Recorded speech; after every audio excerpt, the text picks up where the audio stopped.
les élections fédérales qui se préparent effectivement sur Internet. Et Damien, là aussi, la campagne bat son plein. Ah oui, ça fait quelques semaines, c'est une véritable déferlante. Tous les candidats, ou presque aux prochaines élections, ouvrent un blog, par exemple. On en a déjà beaucoup parlé des blogs. Et c'est vrai que tous les sites, et tous les partis surtout, ont rénové leur site Internet. Ils se sont évidemment rendus compte qu'Internet était un terrain de prédilection pour diffuser leurs messages, diffuser leurs programmes. Et ça part un peu dans tous les sens. Ils ont rénové ces sites en mettant de la vidéo, notamment de la photo, du texte. Ah, ils ont compris qu'il y avait moyen d'utiliser tous les outils, évidemment, qu'Internet permet. C'est vrai que pour l'instant, c'est un petit peu brouillon, parce que on se rend compte, et ça les blogueurs le font remarquer très souvent, c'est qu'en fait ils utilisent les outils, et en particulier la vidéo, pour faire comme de la télévision. Alors que l'Internet, c'est quand même autre chose, c'est différent, on s'adresse à un autre public qui est beaucoup plus assoiffé de discussion, de partage, de pouvoir réagir sur des interrogations. Et typiquement, les blogueurs, les nouveaux blogueurs politiques qui mettent en ligne, par exemple, le programme tout simplement de leur parti, et qui ne lancent pas des discussions, c'est pas très intéressant. Pareil avec la vidéo, quand c'est juste mettre de la vidéo en ligne sans chercher à pouvoir interagir, à avoir du vrai débat derrière et des commentaires, ça sert pas à grand chose. Alors l'idéal, c'est de faire quoi finalement? Alors l'idéal, c'est vraiment d'essayer de proposer des choses, de dire voilà, moi je suis candidat aux élections et voilà ce que je vous propose, qu'est-ce que vous en pensez? Plutôt que de dire uniquement donnez-moi vos bonnes idées, on sait jamais, alors donnez-moi un autre, je pourrai les appliquer.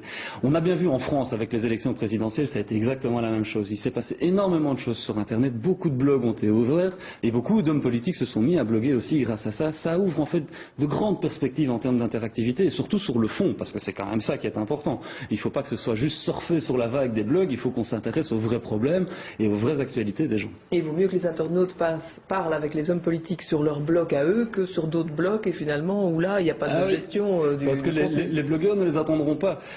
Ça c'est une chose qu'ils doivent bien comprendre, c'est qu'un blog égale un blog sur Internet et qu'à partir du moment où les hommes politiques n'ouvrent pas leur colonne, n'ouvrent pas leur espace pour pouvoir interagir, eh bien les blogueurs le font à leur place et parleront de leur projet, de leur programme en dehors de leur sphère d'influence et donc pour eux ça peut être dommageable. Alors, on a l'impression ici qu'on surfe sur la vague, on commence sans trop savoir où on va.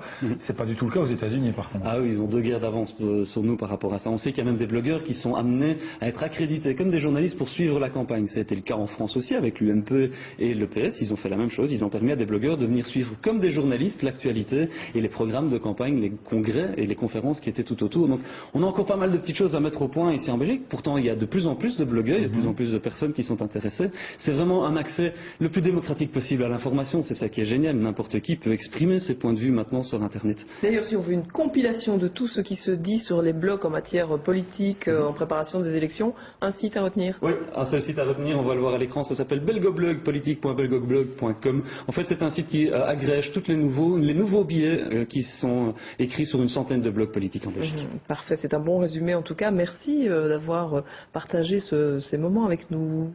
On va peut-être passer à la suite, Véronique. Oui.